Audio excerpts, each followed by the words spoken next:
All right, welcome everybody to our second edition of the 2021 Rise in Loco webinar series.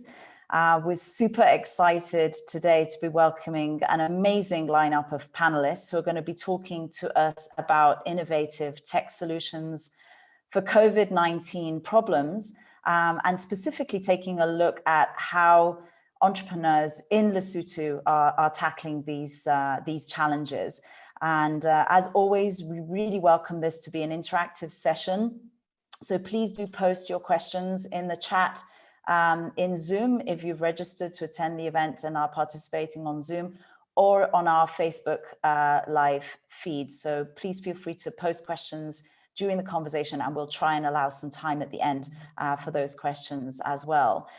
So without further ado, I'm Daniela Guzman. I'll be your co-host. I'm with Rise International, and my colleague Quinn, who I'll let him introduce himself and say hi, will be co-hosting the webinar today.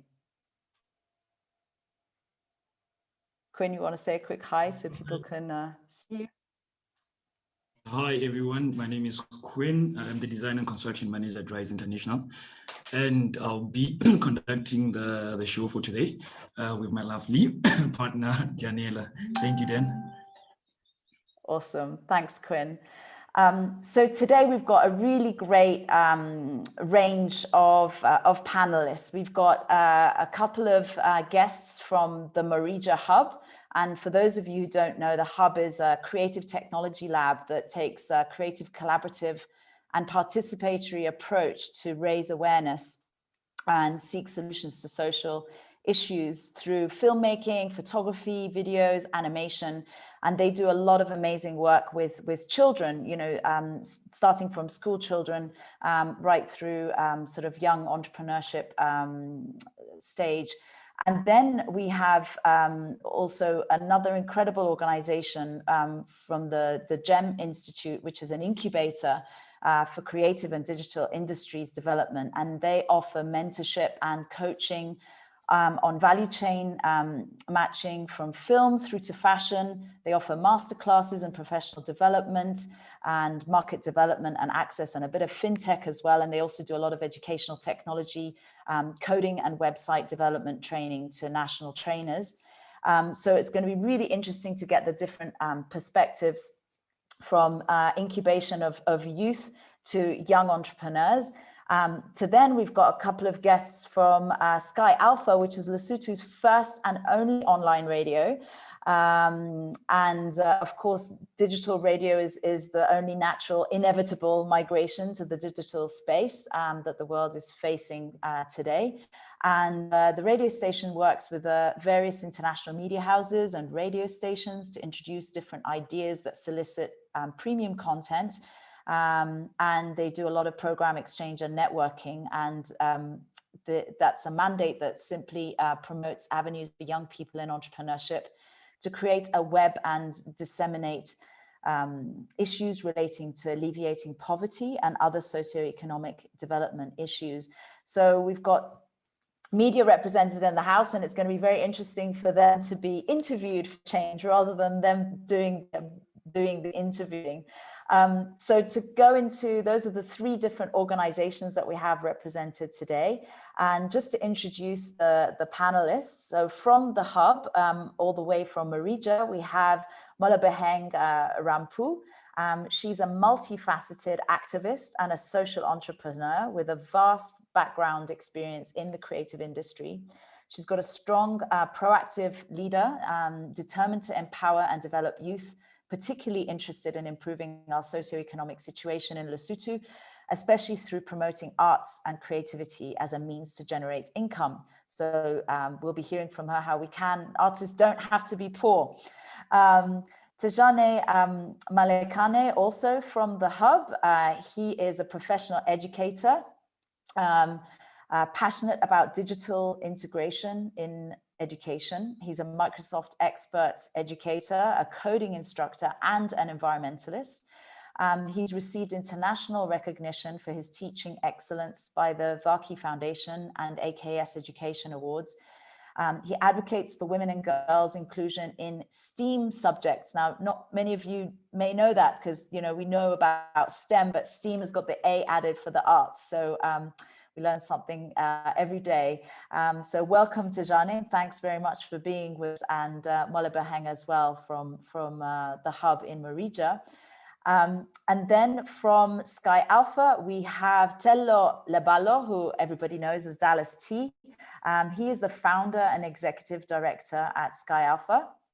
And he has worked in the media space for 20 years now, having debuted on Radio Lesotho in 2001. As an intern back then in the technical department. In 2006, he was responsible for the inception of Ultimate FM. We all remember that radio station, which is now known as Ultimate Radio. And in January of 2019 is when he decided to chase his dream and called it quits and pioneered on the first online radio known as Sky Alpha today, which can be accessed via various websites and also the app. And joining Dallas T, so welcome Dallas T, and joining him we have Kabelo Mollo, who's the station director at Sky Alpha. He's a creative entrepreneur with an interest in media, craft brewing, and agribusiness. A serial entrepreneur, Mollo has seen to fruition a number of startups and is currently station director at Lesotho's first online radio station, Sky Alpha. And he also hosts a daily show on the station between 4 and 6 p.m., which we have the pleasure of being on mostly every other week. So welcome, welcome. And last but not least, we have Mpho Letima, who is the founder of GEM Institute. Mpho is a peace, security, and leadership scholar. She's a socio-cultural enterprise and development practitioner. She's an educator and a tech innovation and creativity enthusiast with an unapologetic curiosity about youth and gender. So welcome everybody, and welcome to all the participants who are joining us today, both in Zoom and also on Facebook. So we'd like to kick off the conversation really to see you're all working in the digital space already. But really want to find out how, if at all, COVID has affected your business, and is there anything that you're doing differently now that you weren't before? On this, we'll hear from the hub guys first. Thejane, would you like to kick us off with that? Your thoughts on that?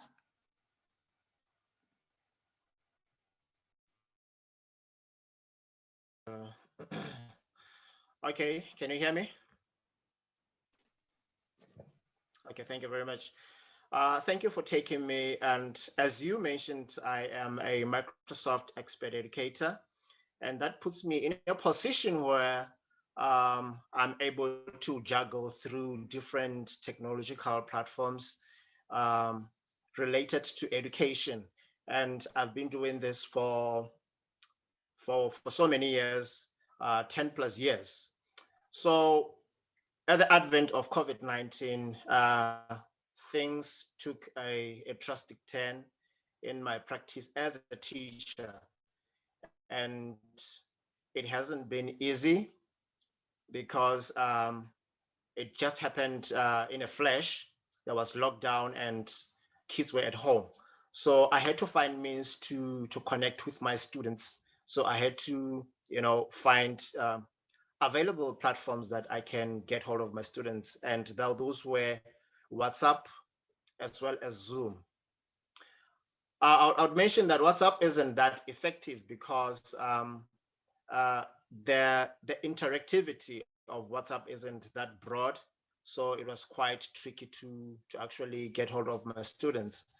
So the school where I teach, it's somehow in the sub-rural area.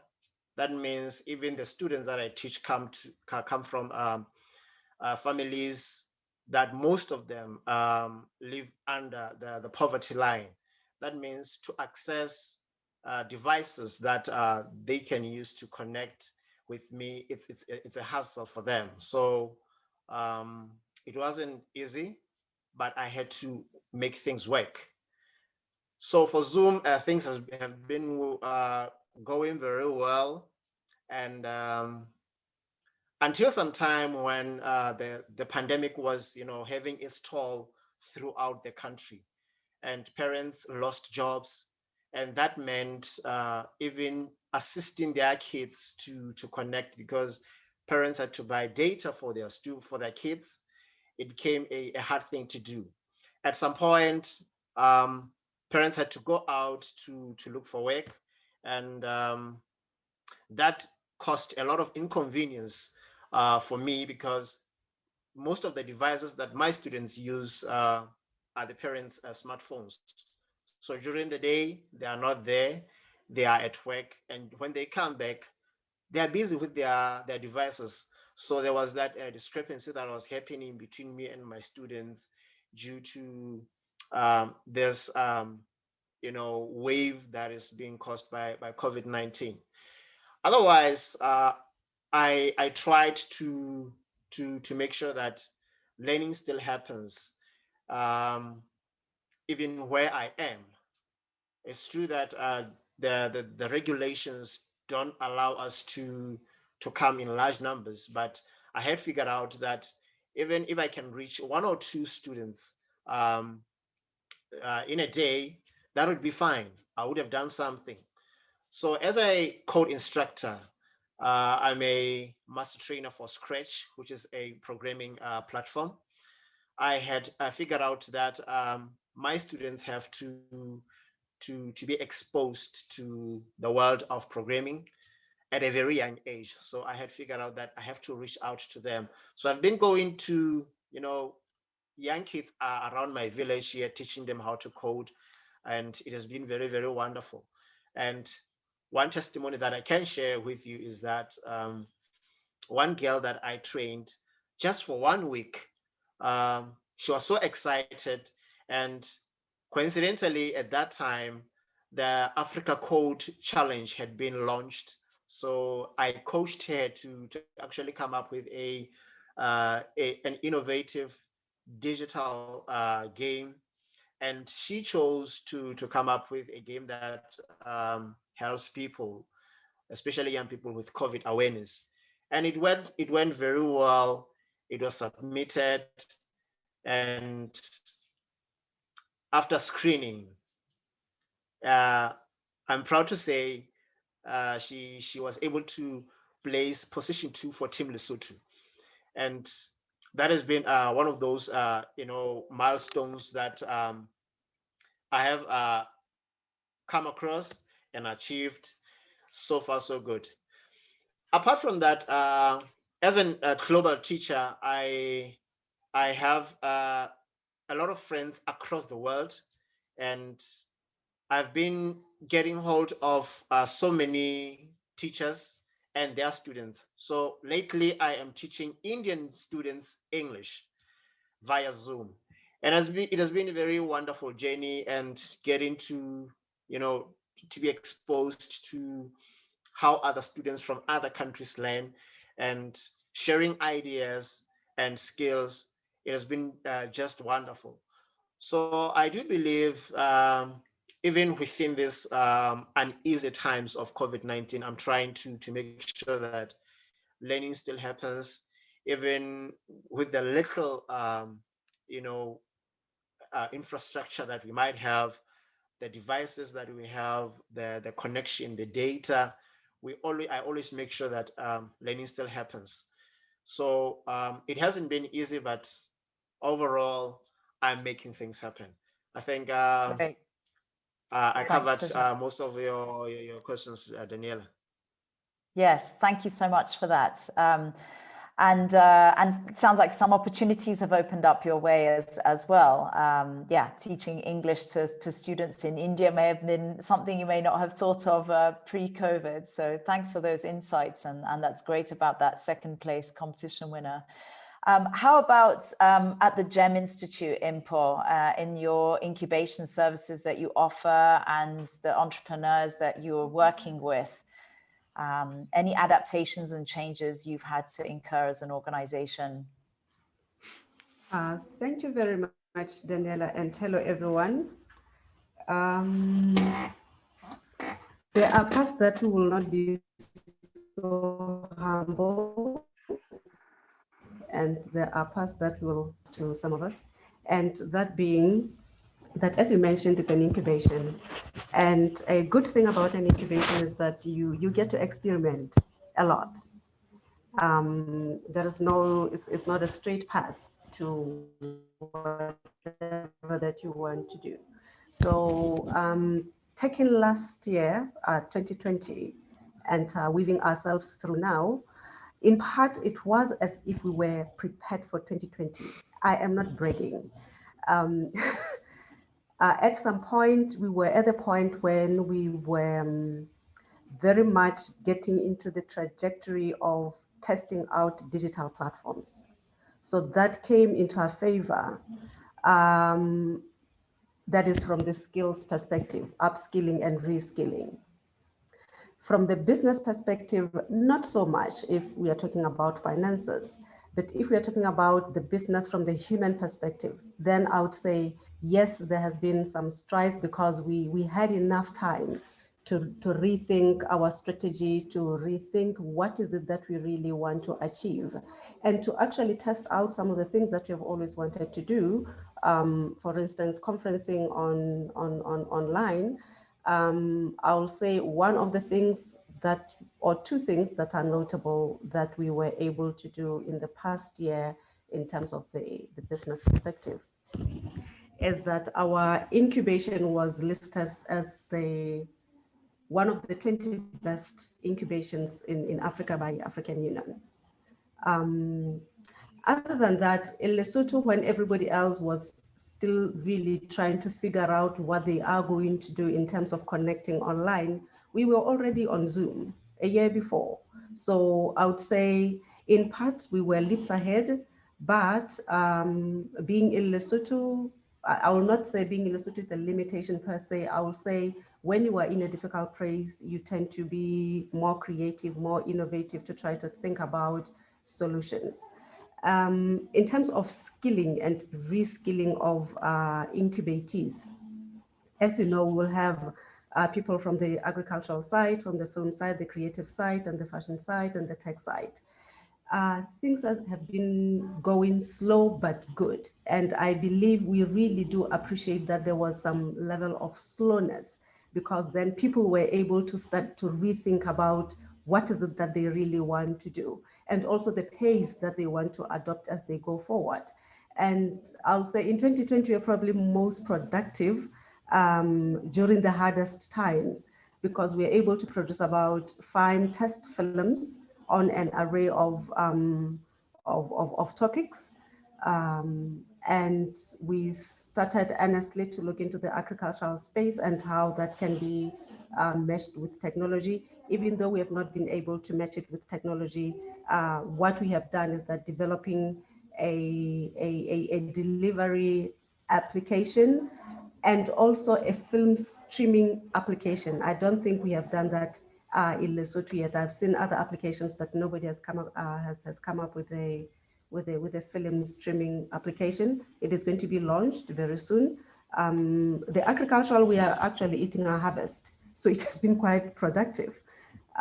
So I'll say there were good parts, and then there were really some hold-offs, because COVID is COVID.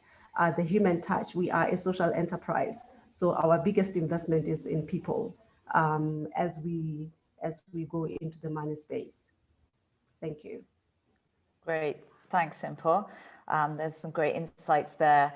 And moving on to Sky Alpha now, have you proven to be, completely unscathed and untouched by COVID because you were all digital, or have there been some things that you've been able to deliver, being a digital radio, that other radio stations can't do? What adaptations or changes have you had to do with technology through this COVID era? Thank you, Daniela. With Sky Alpha HD, I think it's quite simple. We incepted that model because we wanted to come up with a mechanism that's doable in the digital space, something that creates or that pretty much introduces solutions as opposed to challenges. Yes, we are COVID stricken. Yes, there are lots and lots of challenges in the broadcasting fraternity, but we wanted something that, like you rightfully introduced, that's inevitable, that pretty much leads the path, the broadcasting path in as far as media is concerned. Having migrated from the terrestrial platforms of the F frequency modulations to the now digital platforms, one would say the most obvious one is the reach. We see that lately the world is just one very small spectacle that you can pretty much connect within the palm of your hands. And for that to be done, we decided to come up with something that is not much of a rocket science, but that is user-friendly, that can do one or two things within a very short space of time, and that one gets to identify with, like your social media, like your other platforms. Then we hence the whole migration, hence the whole introduction. The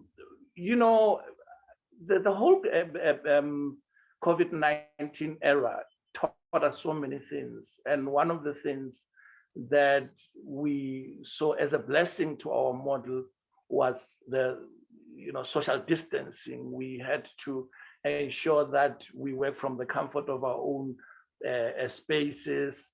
As a result, we had to come up with a solution for that as well.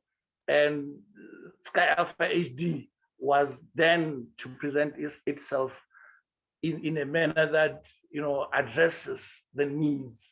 We introduced a concept called remote broadcast, where I would broadcast from the comfort of my own couch. The model has been working so smoothly that you would swear that we are in the studio. Apart from that, having forged relations with other international organizations, we had to find a way to ensure that we are the mediums of their messages. We are pretty much the mouthpiece of what's happening from around the globe. Then we also introduced a concept called simulcasts, where we worked with other radio stations and other media houses to ensure that the message is passed across. Yes, there's still a lot of eye openings and education that we need to pass on to more, especially our locals. Yes, there are still challenges in terms of understanding the whole concept behind digital broadcasting, challenges such as your data consumption. But the misconception that it costs you that much isn't really the issue, because surprisingly it will cost you less than R1 to stream the whole day, and that's one of the things. And we would really like to appreciate and send the extreme and sincere gratitude to our network companies. They met us halfway and said, look, we understand that you're coming up with this doable mechanism, this broadcasting mechanism. The best we can do is to ensure that an end user, which happens to be the listener, doesn't really consume that much data when listening to you. So we seem to be winning, although we need to erase that misconception and get out there. We have partnered with institutions like the NUL on their programs to pass on the message, and we're still on a quest to send more messages and try and get people to understand more about the whole concept behind Sky Alpha HD, where we are headed, and what's expected from us, as well as also concerns from them, more especially on areas of applications, because the app is one thing that makes it more user-friendly, that makes it more accessible. So with the app, it's easier to stream. And yeah, I think that's one or two things that we have done as Sky Alpha HD to ensure that we are pretty much part of the problem as well as part of the solution in this era. Fantastic, thanks so much. And now that we've had some introductory sort of scenarios, I'll hand over to Quinn, a co-host. We'll take it from here. Quinn, over to you. Thank you very much, Dan. I think it's quite exciting. Like when the introductions were being made, I was like, okay, we have the right people to help us actually educate us with technology. Especially because right now we're also using technology and everyone is at the comfort of the spaces. I think not to waste any time, I think what I'd love to ask the Moleboheng about the Malaysia Hub is what are they doing to address the social problems using technology? Is there anything that you find successful that you guys are doing?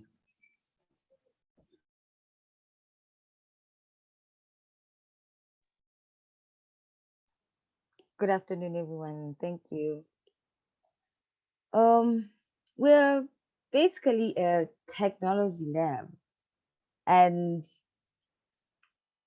we've had to really change strategy because of lockdowns and COVID, and taking every precaution to protect and keep safe our members.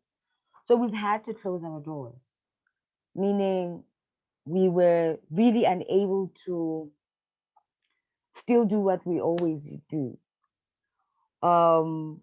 Usually we hold workshops and face-to-face activities with the Thejane sometimes even coming in to teach our members coding. So what we've done really now, we've, as I've said, changed strategies. And for example, I could say we've partnered with Mili, who are basically, excuse me, something went up my throat. It's a project that's based in Namibia, and it teaches a lot on online media, online safety, etc. And we've had a workshop with them where our theme was Power to Empower. And last year, we were going to hold youth programs, youth projects in and around Lesotho for different ages of youth on the use of social media, how to spot fake news, etc. We had to cancel that because of the lockdown. But you know, when you want to teach, when you want to impart knowledge, when you want to still go on and work, we've re-strategized with Mili, and we're going to be doing that via WhatsApp. We're going to be holding workshops, which we hope that they will, let me say this, it's a developmental platform. It's new, we're going to be piloting it.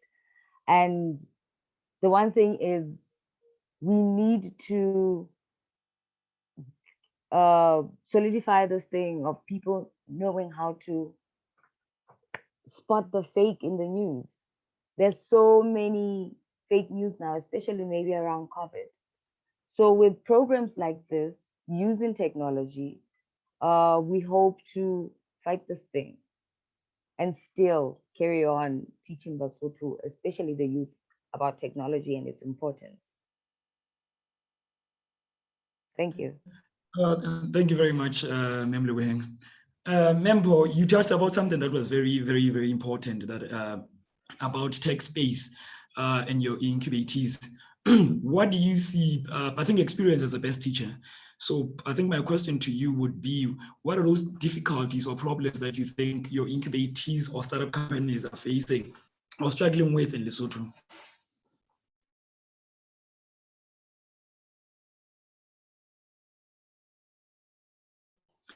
Mpho, you're still muted. Oh, thank you, Dr. I think the best way for me to explain or to respond to your question is that our space is a mess, okay? We start with a mess, and we want to get comfortable with being messy. Why is it a mess? It's a mess because we recognize that the future is no longer tomorrow, the future is now. And because the future is now, we are trying as much as possible to try to prepare for the future of work. We live in a conventional space where we know how our curriculum looks like, from primary, throughout tertiary. Most of our incubators come from the tertiary space. Lately, we actually have high schools, very interesting, who are just fascinated by what we do. So what we do is that we throw everybody in the deep space, in the deep end, to say, we don't really care where you come from. We understand you may be passionate about certain things, but what we are interested in is to walk you through a difficult process of acquiring new skills. That is very important. And the acquisition of new skills for us is saying, whether you are a fashion designer, whether you are a film practitioner, whether you are a farming practitioner, what you need to understand is that technology is now going to define what you do. It might even define who you are.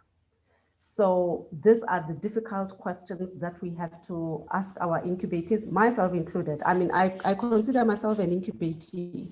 If you see me sitting here and speaking to you in English, it doesn't make me special because I go through, I'm not a computer scientist. I'm not a software engineer. I'm not all these nice things that we talk about. So for me, I learn with them.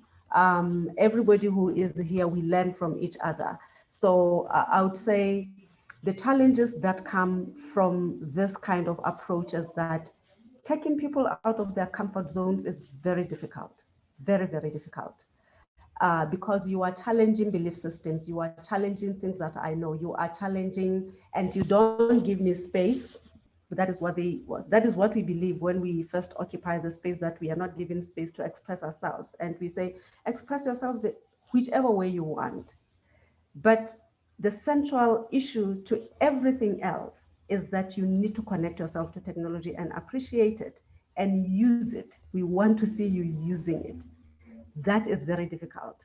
The development of the app, I talked about developing an app, which we have already developed. We have a prototype that is ready to get out and be tested.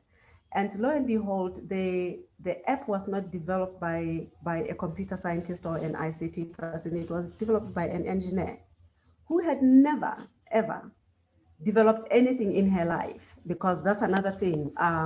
Other than just breaking the digital gap, we are also trying to break the gender digital gap so that our women and girls occupy these spaces. So our engineer, there was a time when she hated me, literally hated me, that I had forced her to do that. And the group had forced her to do that. So these are some, but now she is so happy with herself and her team that she was able to go through those motions, that process. And there are other apps that are coming through that are related to farming. So seeing ourselves grow through this difficult technology spaces, digital spaces, it's an absolute pleasure. It's not easy. So that's number one. Number two, other than the incubators whom we match with schools, we have worked with the hub, we have worked with Thejane Malakane, we are a family. But this time, not so much. So one of the most important lessons that the incubators are learned out of their peer mentorship and mentoring girls at schools is that they realized how difficult it is to lead. Most times they are led from the safe space of the organization. Now this time they had to go out, search for the girls that they normally work with, and find them and have conversations with them about COVID, and having to shape a girl's reality during this difficult time as a young person. I think that for me was an eye-opener, that they really have to start looking at things differently. So yeah, that is basically what has been motivating us to go through this whole thing. Thank you very much, Mpho. And Tello Mollo, I think Mpho has just told us about these difficulties about technology, about the spaces that are in, and I think she poses a lot of good points. Radio is known to have a good voice to reach the public, and I think also the internet is also one technology tool that also helps to be the voice that reaches out the people. So how do you think you guys, or even us, not just from radio, we can try and help Basotho migrate from this manual ways of conversations or old ways of analog into the technology spaces for us to broaden the grounds that we can reach with technology and radio? What do you think should be done? Or if you have any pointers that you guys are already doing, share those with us. Thanks, Quinn, and good afternoon to the panel and everybody watching. I think education is the primary, or should be the primary focus. We should be getting people aware. We should be giving people access as well. And so I'm going to contradict my principle just a little bit by saying we need to bring the cost of data down, in my view. If we're going to have universal access, and if people are going to be able to engage with social media and all types of new digital media, then we're going to need to make it affordable. And in order for it to be affordable, the cost must come down. So that's one, I think.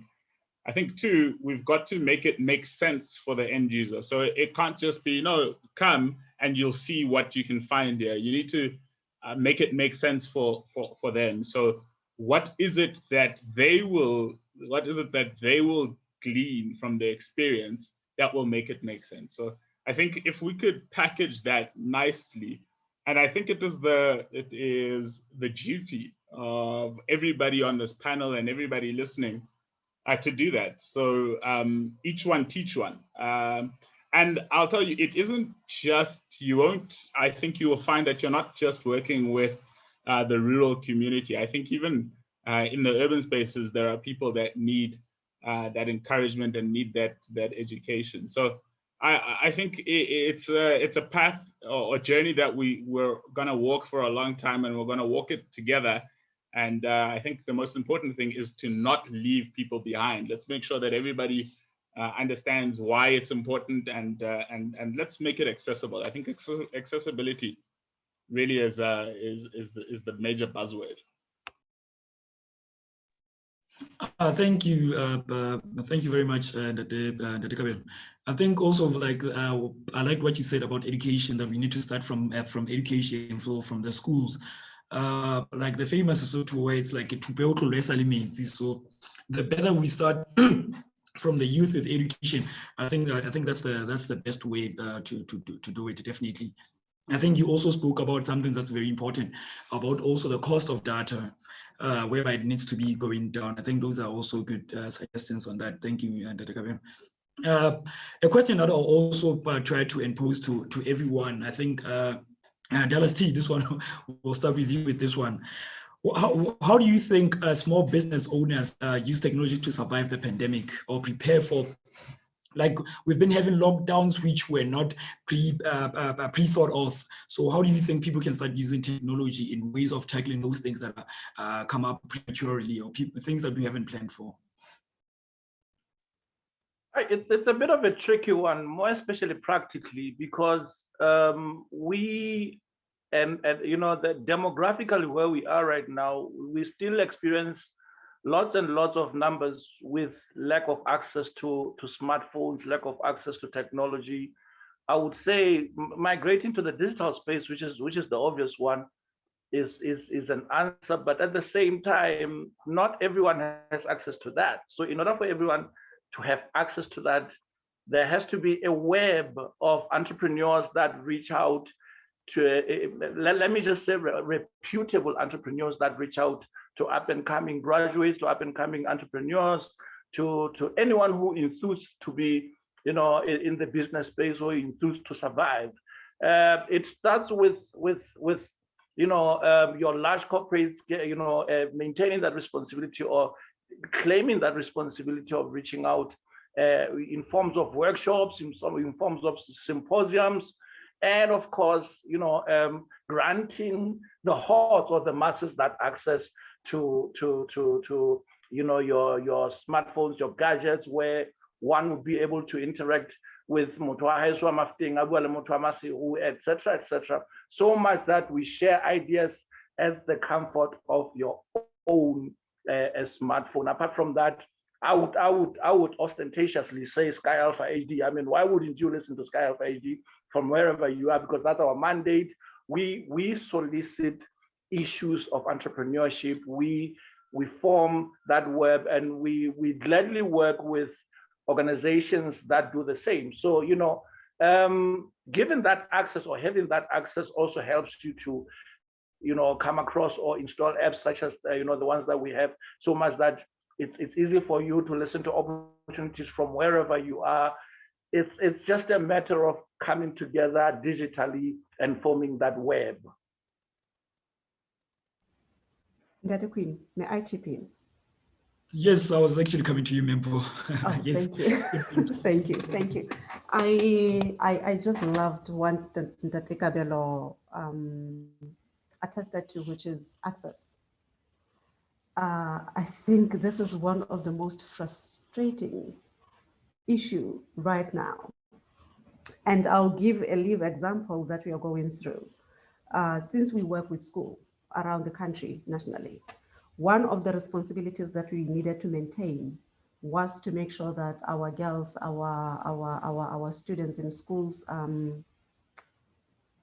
remained connected to the internet.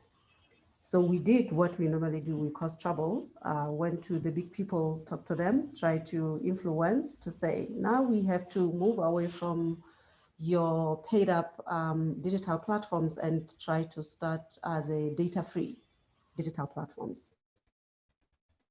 As you might remember, round about May last year, tertiary institutions had already played that game, net at it, everybody was good. The bigger problem was with the secondary schools or primary schools, both primary and secondary schools. No data connection except for the private schools. So what happens to this majority of kids across the country with no connectivity? Everybody's guess. So that has been our biggest fight. We partnered with some of the organizations to say, okay, let us see if we can have a learning management tools. Basically, it could be a free, it can be, what's the word? Zero rated. So we approached them to make sure that, or to try to convince them that we need zero rated platforms. Even though higher institutions were able to achieve that, that has not been very successful with high schools and primary schools. So there is this widening gap of education, as Thejane Malakane pointed to WhatsApp. WhatsApp is useful, but it doesn't get you to where you need to be going in terms of the education spectrum. So we are faced with and I have moved away from blaming government because I know government is government. I'm an activist, so I'll talk about this thing. But what is frustrating is the level of synchronization of efforts that are already available. That is what is frustrating. It's not like things are going to be started from scratch. There are already available platforms that just need to be vetoed or need to be suggested or need to be passed around to say, okay, let us take this one. For instance, GEM had partnered with 2 organizations, and we have 2 learning management tools, one developed by Mosotho Youth, another, of course, from outside, and we wanted to compare how those would fare in terms of the education system in Lesotho, but we are still struggling. So I think access is such an important aspect right now. And you get to a point where you begin to think, should we go the VPN way and then hack everybody else and they don't know what we are doing? But we don't know how VPNs are, how safe VPNs are. But maybe that's what we should be looking into, because now, this having to negotiate everybody else to play their part is becoming a really hard game. Thank you. Thank you, Mpho. I think you suggested a lot of stuff in answering that. And answering that question. Thejane, I think in Lesotho we have like a great opportunity to embrace technology. Like there's still so much stones to be turned in terms of technology.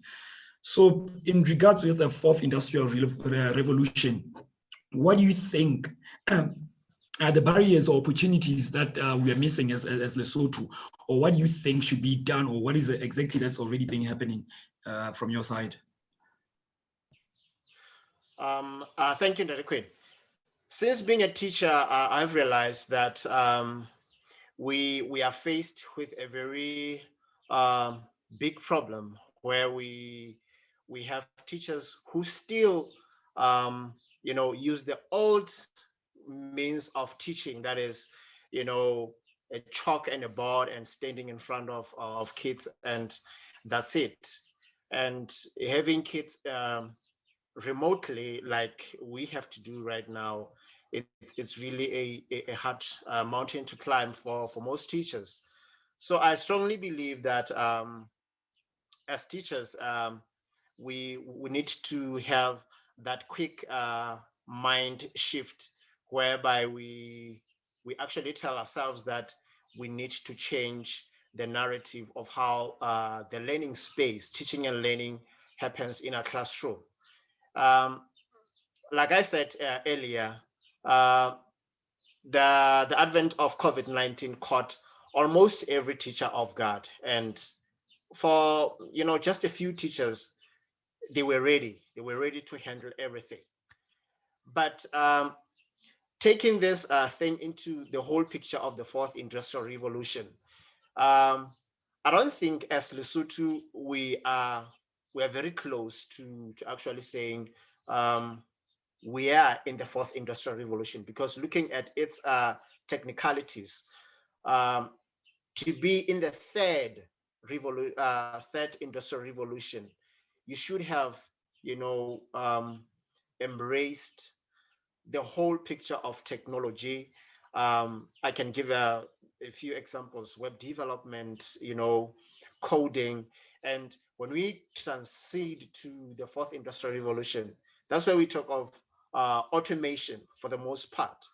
And we see that big gap where teachers are not in a space to drive learning using tools of the fourth industrial revolution.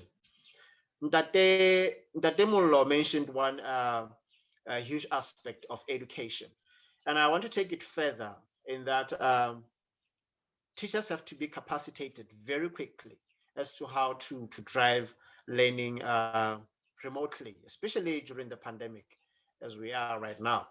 And it won't be easy.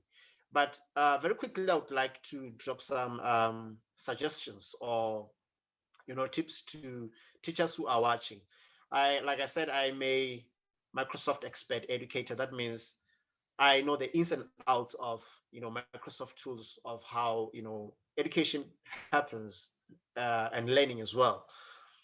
So there's this program called the Microsoft Educator Center, whereby teachers can sign up and they are logged in, and they have an array of courses that they can do online, and they give a teacher a bigger picture of how learning should happen. We talk of hybrid learning, we talk of remote learning, and also international collaboration comes in. How do we make sure that learners learn from each other? So I think having teachers being exposed to these tools will make the country easy for us to adapt to how things are happening right now. And one thing that I realized, that the development of a country, one man said this great words: the development of a country can never go beyond the quality of its own teachers. And I think that is so profound, because all of us in this discussion, we come from teachers, but the exposure that our teachers gave to us actually determine the length or the strides that we can make in our professional space. So we we draw a lot of inspiration from our teachers. That is why I strongly believe that teachers need to be capacitated. And like I said, I'm also in the tech space. I'm not that novice, or I call myself, an expert into the coding space. I just happened to be very resilient in knowing stuff. That's why I'm confident in coaching young kids, even youth, into the technological space, because I fully understand that everywhere, since we are in the fourth industrial revolution, everything is automated. Be in the business space, the banking space, the education space, the entertainment space, everything is automated. That data law mentioned that one wouldn't even tell that they are broadcasting from the comfort of their couches.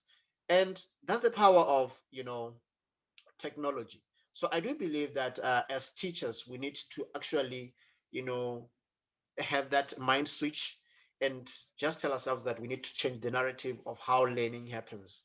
And I repeat, we are trying to raise the bar of economy within the country, and that development can never happen beyond the quality of our own teachers. So I strongly believe that we need to take a stand as teachers and say, this is us, this is our time, and we have to bring change. Thank you, sir. Thank you very much. Because of time, I think we should also try and answer the questions from the audience also, because we're all working as a team. And also, Tsepo has also sent a form that I would love everyone to fill in. So if you go into the chat box, you'll see the link there. Giselle Ratalani Mollo has asked a question: how can technology be used to bridge the social or interpersonal divide that is ever widening because of social distancing and access of affordable data costs in a way we consume culture? I don't know if you get the question correctly, Mollo. Yeah, I think it's a good question if I understand it. And my view, the thing, humans are social beings, and I think we need interpersonal connection. So social media, I suppose, has offered up that platform.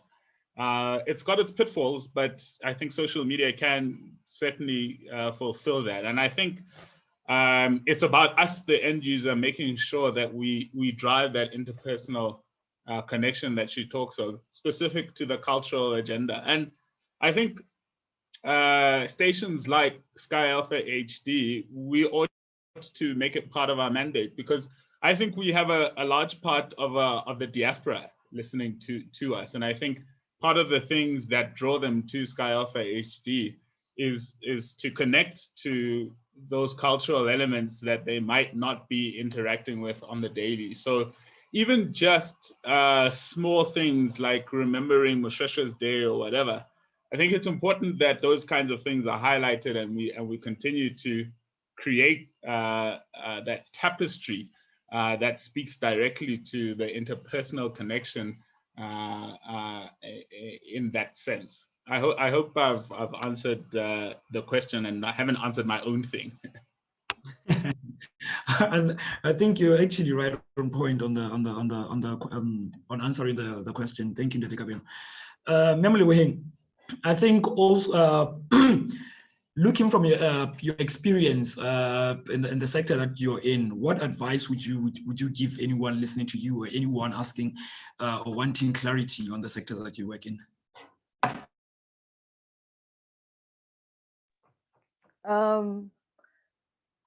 First of all, I think, just to go back on what everybody has said, we need to level the access playground.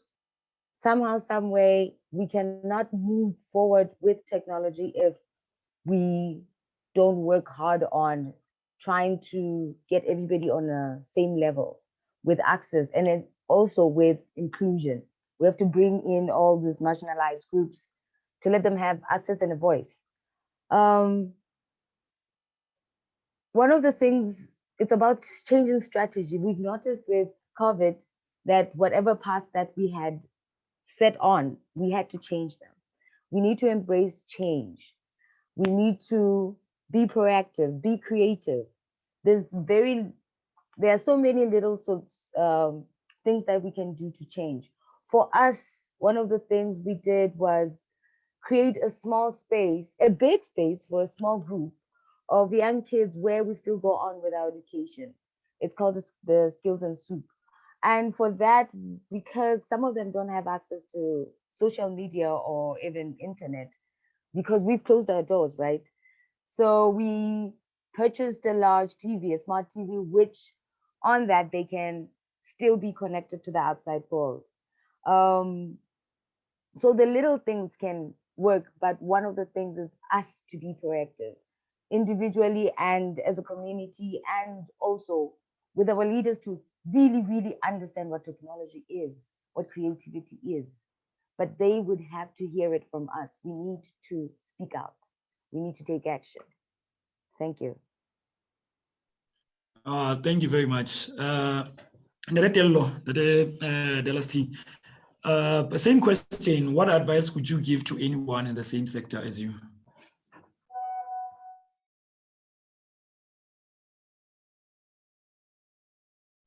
You're still muted, Dallas. The irony of a technologist not being technologically woke. Okay, all right. I think it's pretty much a consolidated effort. I think we need to start with mentorship programs. We need to get into all these institutes of higher learning and other educational sectors and see how best we can partner in spreading the message about, one, migration to technology, and two, dealing with technology, more especially at the digital space, because that's where we are. It all boils down to that responsibility towards anyone who looks up to you.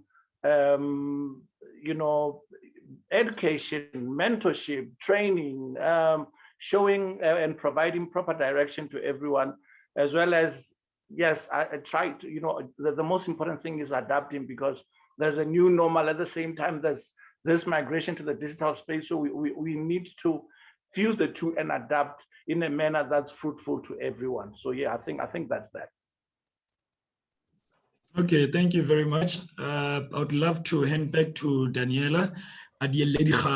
So then your spot again. Thank you. Thanks very much, Quinn. And thank you so much to all the panelists for those insightful experiences and calls to action that you've all shared with us. Unfortunately, the hour goes by super quickly in such interesting conversation, but that was a really fascinating hour of incredible things that, some of the key takeaways I've had and that I'll share with everybody, but I also want to give the panelists the opportunity, if there's anybody at the end of the webinar that you would like to shout out to or appeal to, who really needs to play an active role in the way we accelerate Lesotho's journey towards becoming a more tech-savvy nation. Please, I will give the opportunity to do that if you haven't done that already. So think about that and then raise your hand if you'd like to do an appeal to either any particular organization or individual or movements of people, because we are all advocates and we are all movers and shakers of the entrepreneurship space. So some of the key takeaways from today's discussion were around, although it's been a very difficult year, difficulty has definitely created innovation, and it's been the most productive year during the hardest times in 2020, which is quite interesting. We've got a very exciting new app going to be developed, a film streaming app coming out from an engineer, not a coder. So really look forward to hearing about that. And when that's up and running, Mpho, please let us know so we can tell the world about it.